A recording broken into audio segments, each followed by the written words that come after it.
오늘 함께 보실 곳은 소요리 문답 104문입니다.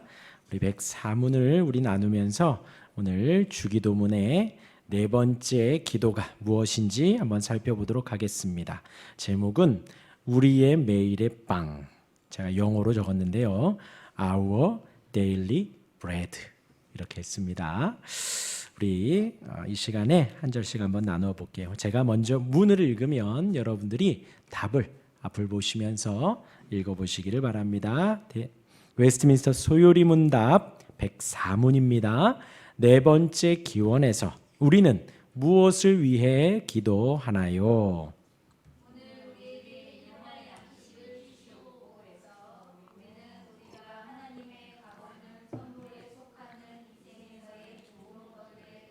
충분한 몫을 받고 그로 인해 그것들을 가지고 그의 복을 누리기를 기도합니다. 네. 웨스트민스터 소요리 문답 우리 이제 마지막입니다. 주기도, 주님 가르쳐 주신 기도에 대하여서 나누고 있습니다.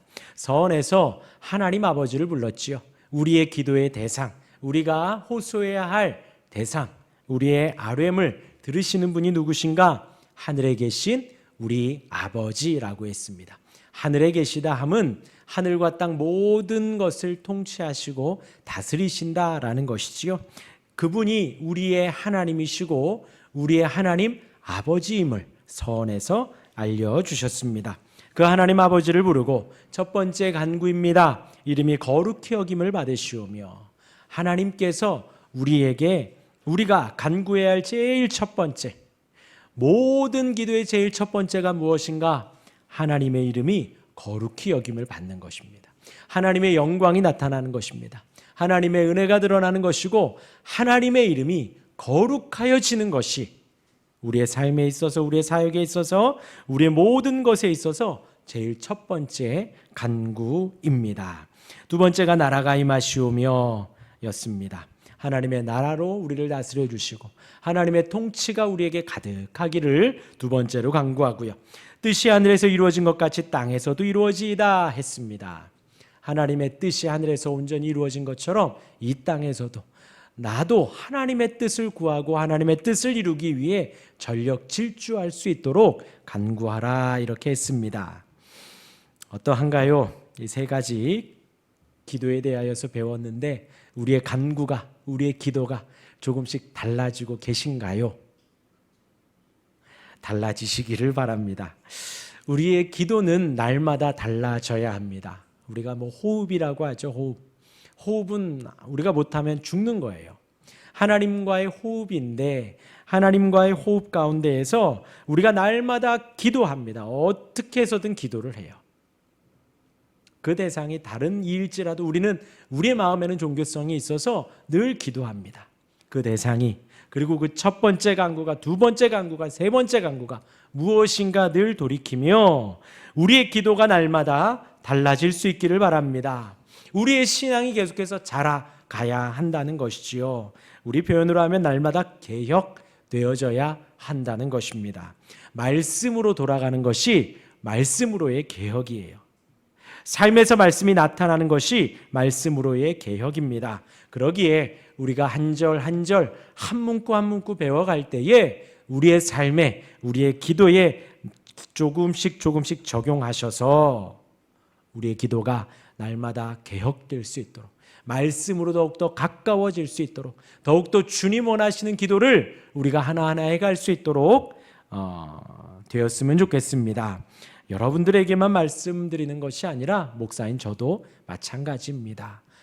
오랜 시간 신앙생활하고 오랫동안 가르치고 나누었지만 저조차도 기도에 오류가 있고 기도에 잘못된 부분이 있고 날마다 나의 기도가 하나님 들으시는 기도가 되기를 하나님 앞에 바른 기도가 되기를 노력하니 우리 같이 이렇게 기도가 성장했으면 달라졌으면 좋겠습니다.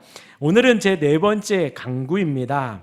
일용할 양식을 주시옵고에서 우리가 두 가지를 생각을 해보려고 합니다.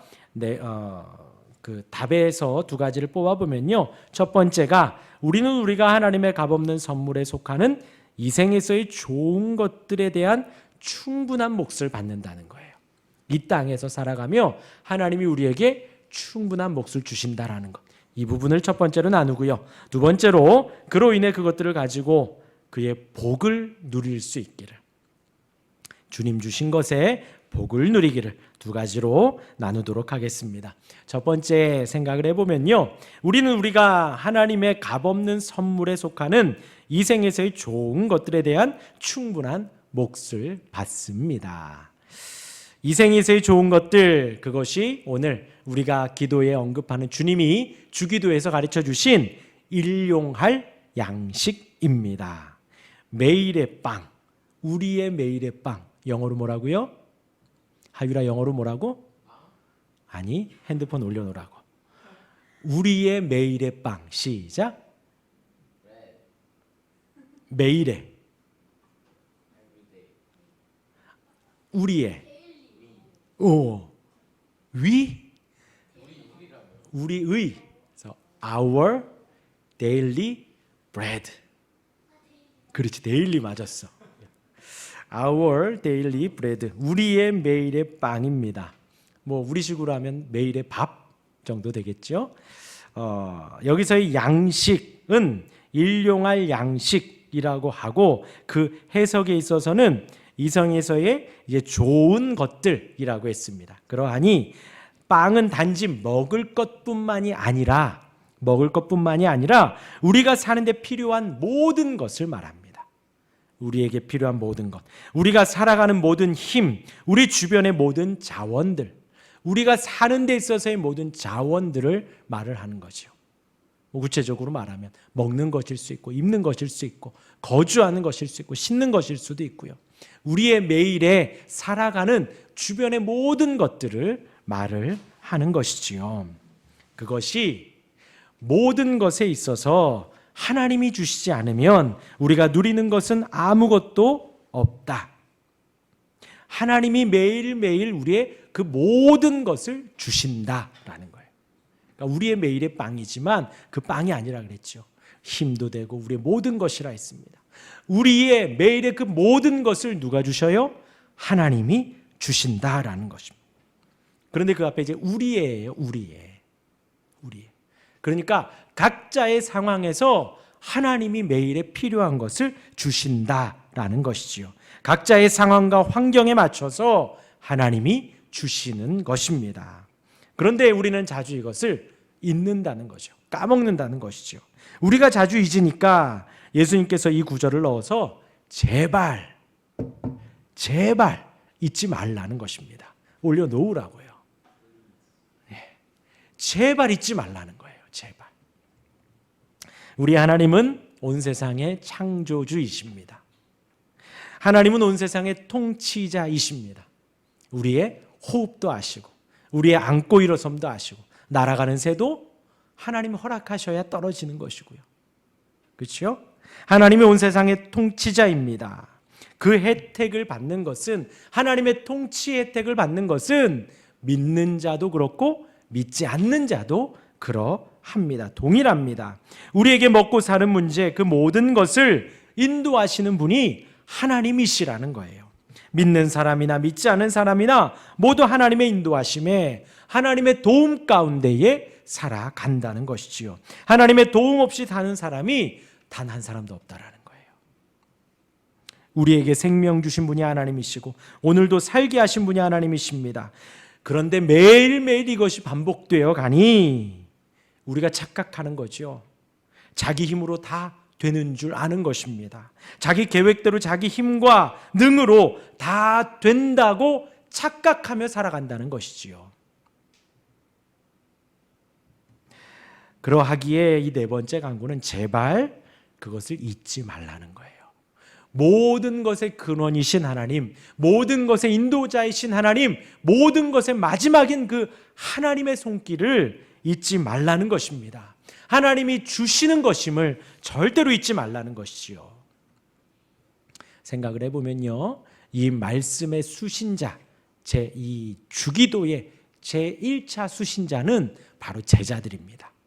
마태복음에서도 산상수훈을 시작할 때에 제자들이 앞에 있었고, 누가복음에서도 이 주님의 주기도가 마태복음보다는 짧게 나오지만 그 질문을 제자가 해서 예수님이 답하신 가운데 하는 것이에요. 이 가르침 이전에 예수님이 제자들을 부르시지요. 나를 따르라 하니 어떻게 따릅니까? 왜 따릅니까? 했지요? 아니지요. 누가복음 5장 11절에 그들이 모든 것을 버려두고 예수를 따르니라. 나를 따르라 하니 그물을 버려두고, 나를 따르라 하니 배와 부모를 버려두고 주님을 따랐습니다. 마태복음 4장 19절에서 22절까지 보면 말씀하시되 나를 따라오라. 내가 너희를 사람을 낚는 어부가 되게 하리라. 그들이 곧 그물을 버려두고 예수를 따르니라. 거기서 더 가시다가 다른 두 형제 곧 세베대의 아들 야고보와 그의 형제 요한이 그의 아버지 세베대와 함께 배에서 그물 깁는 것을 보시고 부르시니 그들이 곧 배와 아버지를 버려두고 예수를 따르니라. 이 문장은 항상 보면 볼수록 신기합니다. 어느 누군가가 나타나서 나를 따라라, 과자 사줄게, 나를 따라와라, 알겠습니다 하고 가지고 있는 거 버리고 따라가면 되지요. 게임 시켜주고 핸드폰 사줄게, 따라와라 그러면 가방 버려두고 따라가면 되지요. 누구든 아무나 따라가면 되지요. 안 되죠. 예, 정말 신기합니다. 누군가가 나타나서 나를 따르라 할 때에 모든 것을 버려두고 따를 수 있는 사람은 아무도 없습니다. 이 부분은 예수님의 신적 권능이 오롯이 드러나는 거예요. 예수님이 온전한 하나님이신 것이, 권능을 가지고 능력을 가지신 참 하나님이신 것이 온전히 드러나는 장면입니다. 나를 따르라 하니 모든 것을 버려두고 따르는 것이지요. 예수님의 부르심 앞에 머리를 숙일 수밖에 없는 것입니다. 예수님의 거룩하심과 위대하심 앞에 어떤 인생이든 따르라 할 때 아멘하며 따를 수밖에 없는 것이지요. 제자들이 예수님을 만나 따르겠다라고 하면서 한마디에, 예수님의 따르라는 한마디에 모든 것을 내려놓고 생업과 가족과 모든 것을 내려놓고 따랐다라는 것입니다. 누가복음에서 이 주기도문 가르침 전에 두 가지 사건이 나오는데, 하나는 12 제자를 파송하는 장면이 나옵니다. 그러면서 누가복음 9장 3절에 보면 이르시되 여행을 위하여 아무것도 가지지 말라. 지팡이나 배낭이나 양식이나 돈이나 두벌 옷을 가지지 말며 했습니다. 그리고 9장이죠. 10장에서 70명의 제자들을 또 파송하는 장면이 나옵니다. 그러면서도 예수님은 전대나 배낭이나 신발을 가지지 말라라고 하셨습니다. 여기에서 예수님이 아무것도 가지지 말고 옷도 신발도 가지 말고 예수님의 사역을 감당하라고 보내신 이유가 무엇일까요?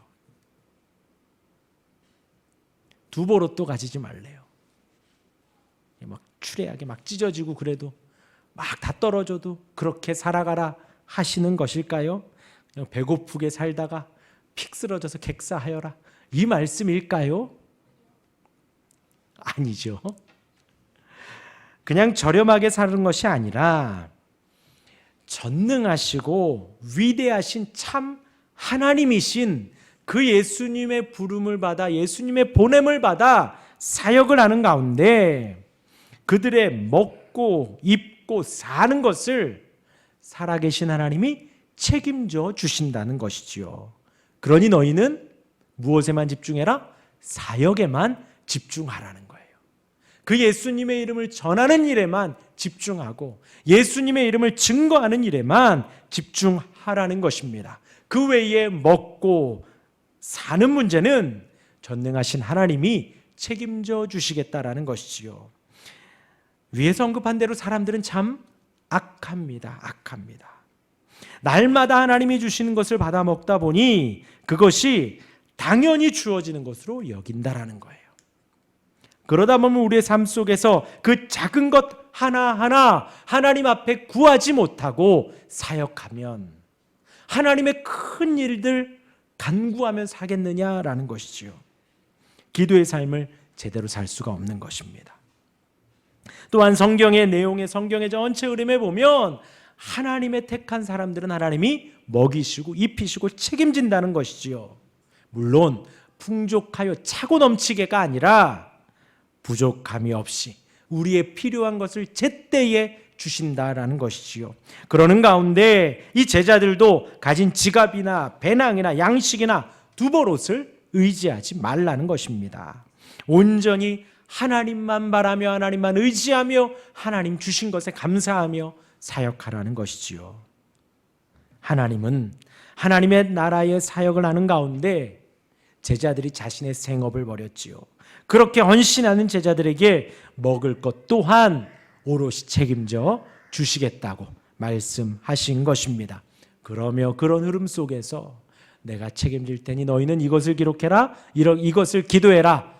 일용할 양식을 구하라는 것이지요. 그것을 위해서 기도하라는 것입니다. 하나님은 우리에게 필요한 양식을 주십니다. 일용할 양식을 주십니다. 그리고 우리는 일용할 양식을 주시기를 매일 간절히 구해야 합니다. 하루 세 끼 당연한 듯 먹지요. 당연한 듯 먹지요. 그렇게 당연한 듯 먹기보다 작은 것, 또 매일의 당연한 것 같아 보이는 그것을 날마다 하나님께 겸손히 구하고 하나님 주셨을 때에 그 작은 것에도 감사하며 하나님께 영광 돌리라는 것입니다. 우리의 매일의 양식, 우리의 매일의 빵, 그것을 구하며 감사할 수 있기를 바랍니다. 첫 번째 구해, 이제 두 번째, 그로 인해 그것들을 가지고 그의 복을 누리기를 원한다. 이것은 쉽게 말하면 주님 주신 것에 감사하라는 것이죠. 감사하라는. 두 글자로 하면요, 바울이 말한 자족이죠. 자족하라는 것입니다. 이제 초대교회에는 영지주의 이단이 있었습니다. 이들은 자기들에게만 하나님의 택한 백성들이 있잖아요. 그 가운데에서도 특별한 사람들만 하나님이 택하셔서 그들에게 참된 지식을 주신다는 거예요. 그리고 그것을 통해서만 구원을 받을 수 있다. 이들의 가장 큰 오류는 이원론적 사고예요. 어떤 거냐? 영적인 세상과 이 육적인 세상은 다르다라는 것입니다. 당연히 영적인 것이 더 우월하고 이 육적인 것은 하등하다, 속되다 라고 이렇게 보는 거예요. 따로 떨어져. 그리고 이제 이것이 우리나라 모든 이단의 근원과도 같아요. 영지주의.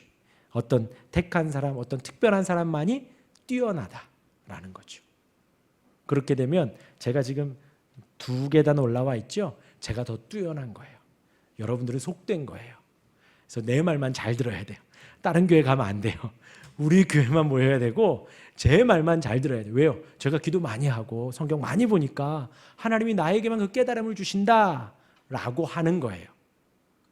여러분들은 속되거든요. 여러분들은 못됐어요. 악해요. 저만 조금 더 선해요. 이렇게 보는 것입니다. 그리고 이것이 지금 우리나라에 있는 모든 이단들이 다 이렇게 생각을 해요. 그리고 그 가운데 또 하나가 방금 말씀드린 대로 영적인 세계는 우월하고 거룩하고 이 물질적인 세계, 이 세상은 하등하고 속되다. 여기에서 이제 두 가지로 나뉘어지는데 그거예요. 하나는 인간의 육체가 영혼을 닮아야 한다. 육체가 영혼을 닮아야 한다. 그런데 육체가 뭐라 그랬어요? 악하다 그랬잖아요. 그러니까 금욕을 해야 돼요. 우리가 우리의 이 욕심을 깎아내리고 점점 막 쳐내야 됩니다. 그러니까 금식도 많이 해야 되고 막 무릎도 꿇어야 하고 뭐도 해야 되고 금욕을 하면서 우리의 이 하등한 육신을 거룩한 영적으로 계속해서 쳐 올려야 돼요. 그래서 금욕주의가 나옵니다. 또 하나는 거룩한 이제 영적인 것이 거룩하기 때문에 이 육적인 것은 신경을 안 써도 돼. 그래서 막 살아도 돼 되는 거예요. 내가 성경을 백독을 한 것이 더 우월하기 때문에 나머지 삶은 괜찮다라는 거예요. 내가 기도를 3시간, 4시간 하는 그 영적인 것이 우월하기 때문에 그 외에 나의 모든 언행이 막 해도 막 욕설을 해도 괜찮다. 그래서 금욕주의의 가장 반대 뭐가 돼요? 쾌락주의가 또 나오게 되는 거예요. 이 두 가지 다 비성경적입니다. 옳지 않지요. 그러나 참된 성도는 이 양극단에 맞섭니다. 이 두 가지 다 쫓는 것이 아니에요. 하나님 지으신 모든 것이 선하기 때문에 감사함으로 받으면 버릴 것이 없습니다. 그래서 우리 신학교 때에 교수님이 말씀하셨는데요. 가장 영적인 건 뭐냐? 가장 상식적이고 보편적이라는 거예요.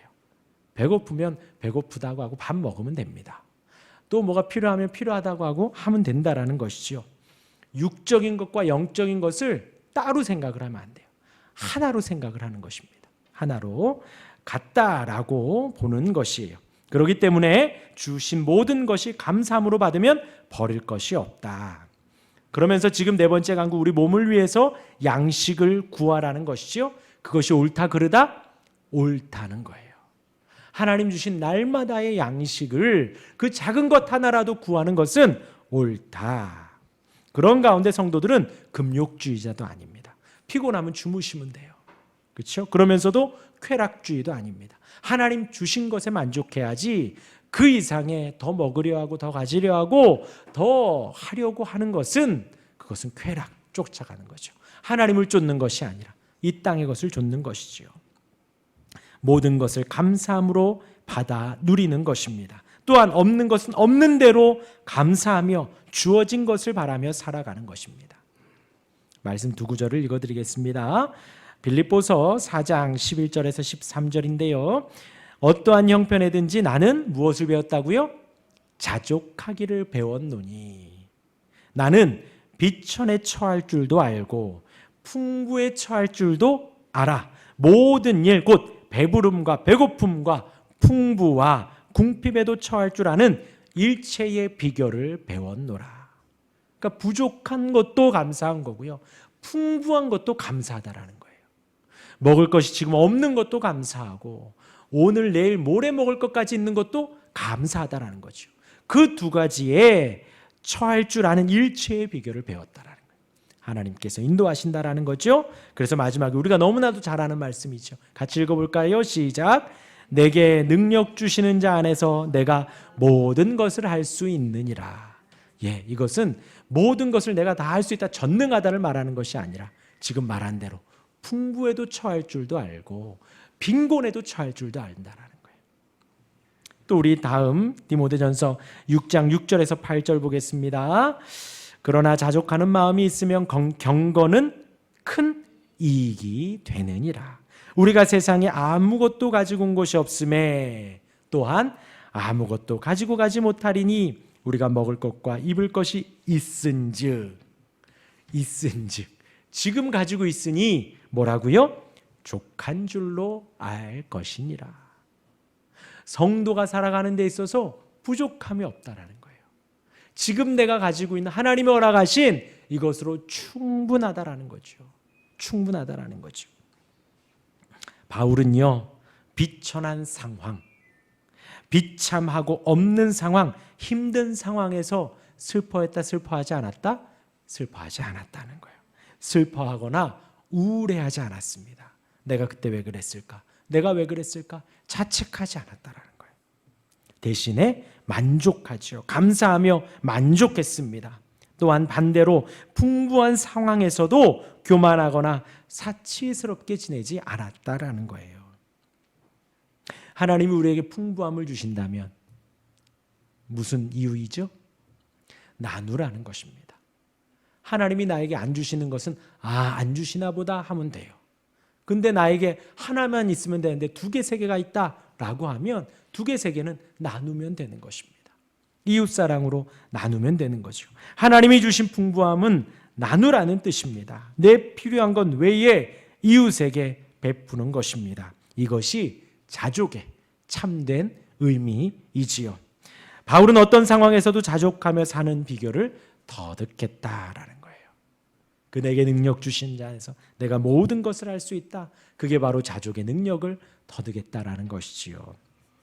정리하면요, 오늘 우리에게 일용할 양식을 주시옵고, 이 문구에서는 우리가 매일의 상황에 작은 것 하나도 겸손히 구하라는 것을 말합니다. 사실 쉽진 않아요. 밥 차리면서 하나님 밥 주십시오, 오늘은 고기 반찬 주십시오 하면서 고기 막 볶고 있고, 오늘은 김치 볶음을 주십시오 하면서 김치 막 볶고, 쉽진 않지만 작은 것 하나하나 구하고, 그리고 주신 것에 감사하며 하나님께 영광을 돌리는 것입니다. 그 신앙을 하나님이 원하시는 거예요. 이제 우리 유승희 성도님 하노이에 선교사님 만나러 간다고 하시는데, 예전에 이제 어떤 목사님이 선교사님을 뵈러 갔대요. 같이 공부했던 그 목사님이 해외에 선교하러 가셔서 그분을 이제 뵈러 갔는데, 그 학교 다닐 때는 정말 뭐 공부도 열심히 하고 잘 하시고 뭐 성경도 많이 보고 기도도 많이 하고 되게 그 동기들 사이에서 좀 이렇게 그 뛰어난 분이셨는데, 선교지에서 뭐 같이 이제 선교지 방문을 해서 한 일주일간 같이 있으면서 이런저런 얘기하고 사역하고 뭐 했는데, 무슨 기도 제목이 가장 간절하냐 그랬더니 생각하더니 김치하고 총각김치가 있으면 좋겠다고, 배추김치하고 총각김치가, 그게 너무나 먹고 싶다고. 그러니까 그 해외에서 선교 사역을 하면서 뭐 매일매일 뭐 전쟁과 전투지요, 또 다른 어떤 중국에서 선교했던 선교사님은 정말 매일매일 사셨대요. 하루에 눈 뜨면 선교사님인데 신학을 하고 목사 안수를 받고 그곳에 가 있는데 오늘은 뭐 먹고 살지, 그 기도밖에 안 나오더라는 거예요.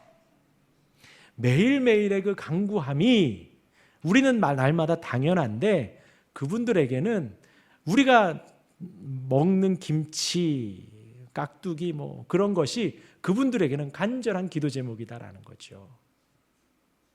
그분들이 세속화되고 그분들이 사역을 망치고 사역을 못하고 있는 것이 아니라 매일매일의 삶에서 작은 것 하나도 겸손히 구할 줄 아는 신앙이 우리가 되기를 바랍니다. 또한 하나님이 이미 주신 모든 것에 만족하며 자족하고 하나님께 영광 돌리는 삶을 살기를 힘써야 한다는 것입니다. 우리 마지막 문구 한번 볼까요? 성도는 상황을 보며 상황에 매이지 않습니다. 그 위에 계신 하나님을 바라며 하나님 주신 상황을 감사하며 즐길 수 있어야 한다는 것이죠. 그러기 위해서 우리는 일용할 양식을 달라고 기도하는 것입니다. 그런데 쉽지 않습니다. 상황이 너무나도 커 보여요. 상황이 너무나도 위대해 보여요. 너무나도 전능해 보여요. 꼭 이 상황에 매여 있는 것 같아요.